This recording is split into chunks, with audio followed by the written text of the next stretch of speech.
আপনাদের সকলকে আমি একটি বিনীত অনুরোধ করতে চাই, করব সত্যি? আচ্ছা, কি সেই বিনীত অনুরোধ? প্রিয় ভাই বোনেরা, আপনাদের সাথে আমি 18 বছর ছিলাম। বিভিন্ন সময়ে বিভিন্ন অনুষ্ঠানে অনেক মানুষের সাথে দেখা হয়েছে। আপনাদের সাথে বহু স্মৃতি আমার রয়ে গিয়েছে। আপনাদের সাথে বহু দুঃখ কষ্ট আমি শেয়ার করেছি।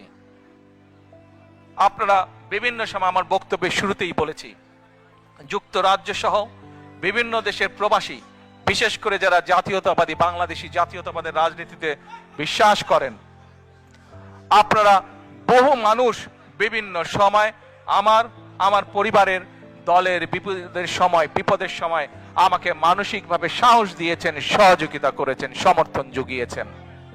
আজকে বিশেষ করে লন্ডনে যারা আছেন, বিশেষ করে তোমরা যারা ইয়াং আছো, ছবি তোলার জন্য পাগল হয়ে যাচ্ছ, প্রত্যেকের কাছে আমার একটি অনুরোধ, 25 তারিখে ইনশাআল্লাহ আপনাদের দয়া আল্লাহর রহমতে আমি দেশে ফিরে যাব।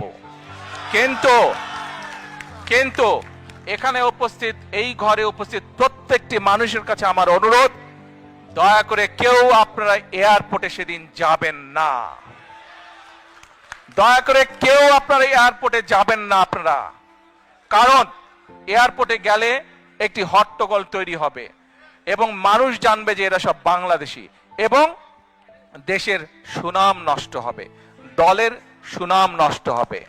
যারা এয়ারপোর্টে যাবেন না, যারা সেদিন এয়ারপোর্টে যাবেন না, আমার আজকের এই অনুরোধ যারা রাখবেন, আমি ধরে নিব তারা দল এবং সর্বোপরি দেশের সম্মানের প্রতি মর্যাদা রাখবেন। আর আমার মানা করা সত্ত্বেও, আমার অনুরোধ করার পরেও যারা যাবেন, আমি ধরে নিতে বাধ্য হব যারা ব্যক্তিগত স্বার্থের জন্য সেখানে গিয়েছেন। প্রিয় ভাই বোনেরা, সকলের কাছে দোয়া চেয়ে যাচ্ছি, আপনারা দয়া করে দোয়া করবেন, দেশনেত্রী খালেদা জিয়ার জন্য দোয়া করবেন।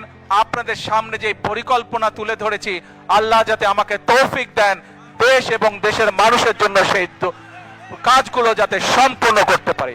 আল্লাহ হাফেজ। বাংলাদেশ জিন্দাবাদ, বাংলাদেশ জাতীয়তাবাদী দল জিন্দাবাদ। আসসালামু আলাইকুম।